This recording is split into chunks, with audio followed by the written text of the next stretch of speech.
Alright, this is FS, and I have with me today A to the Wizzle Whistle, baby.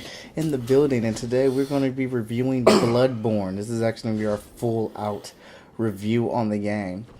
Uh,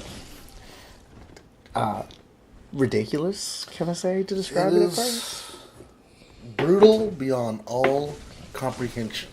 It Yeah. will test you, and when you think you got it, you think you have it figured out. Then it's like, then they're like, no, No. no, you don't, you But don't. let's go in here, and we're going to start off first off. We'll start with the graphics of the game.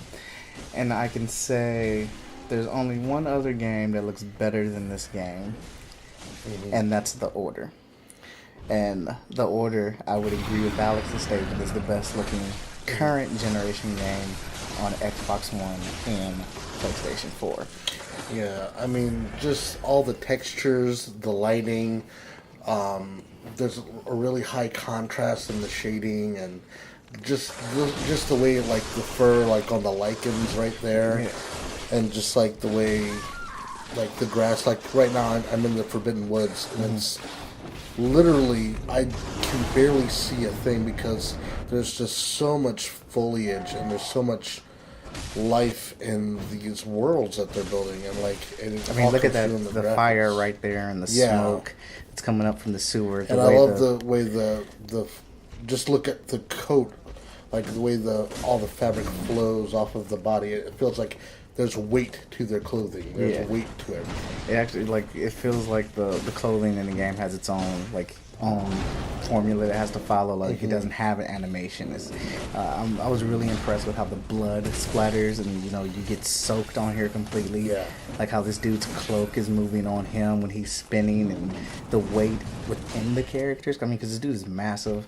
And so, I mean, animation and graphically speaking, the game is top notch. I finally feel like I have a game that's worth my PlayStation 4 outside of my basketball game. Yeah. So we're going to talk about gameplay now, which is a big thing with this game because it's made by the creators of Dark Souls, correct? Yeah, From Software. Obviously they're known for the Souls games, Demon Souls, and then they came out with both of the Dark Souls games, and now they have Bloodborne. Yeah. This part right here where you go into the smoke, the transition's ridiculous. But I'd say I was afraid to play this game. I still am a little cautious, but gameplay wise, because the big thing is the game is just so hard. It's so brutal. It's gonna be so frustrating. And playing it and then watching you play it and going back and playing the game myself, the game really isn't hard. It's one of those games that has not been out for a while, that you actually have to pay attention to what you're doing. Right. You, like, for example, in this boss fight, you cannot get greedy. You have to be patient. Well, I think the thing is that this game doesn't hold your hand. Yeah. You know, it just kind of throws you into this really brutal, mean-spirited world. But it's like you said, it's challenging, but it's not impossible. It's very just takes a lot of patience. And what's great about it is that it's really rewarding. It's one of the most rewarding games I've ever played. Like there's just uber amounts of replay value. So that's one of the things about it. But yeah, gameplay wise, one thing I really like about what From Software does in their games is the way they level up your character. A lot of RPGs, like for example, I could be playing Final Fantasy or what have you, your other JRPGs or whatever you play.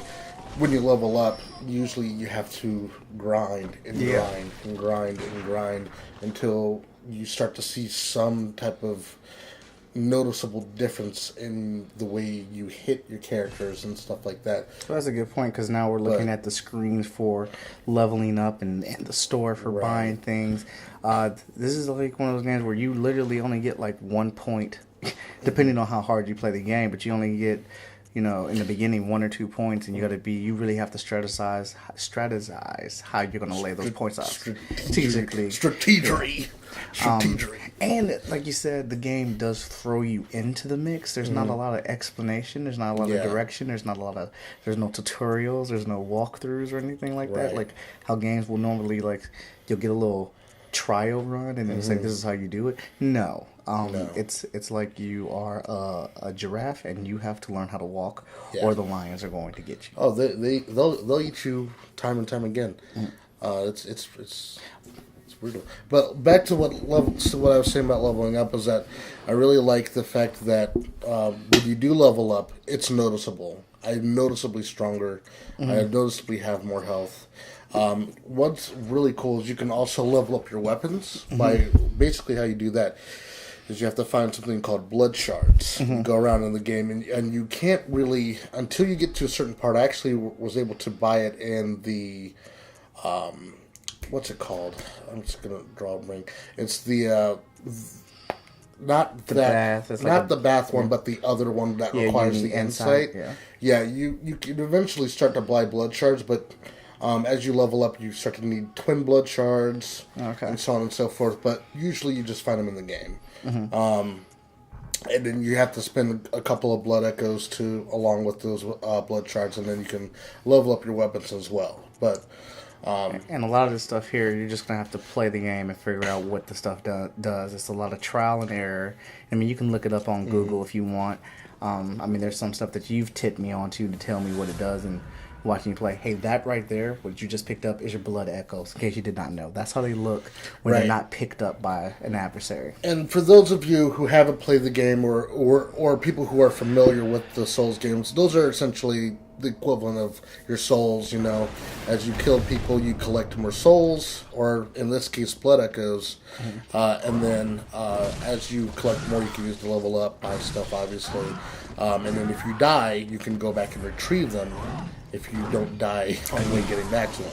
But if you die, they're obviously gone. So now, this was a really fun boss fight for me. I enjoyed it a lot. You're fighting another hunter in the game. Yeah.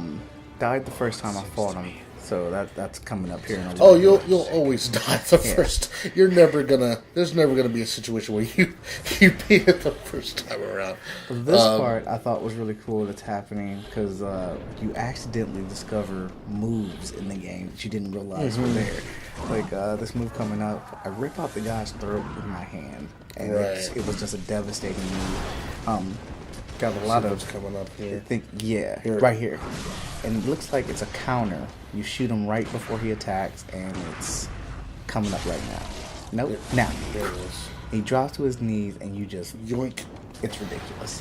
Yeah. So there's the basic story here is there's disease coming through this town. You're a hunter, and you clear out the beast. The disease is turning people into beasts, and you kill them all. That is pretty much all we know. Alex is on like level 50.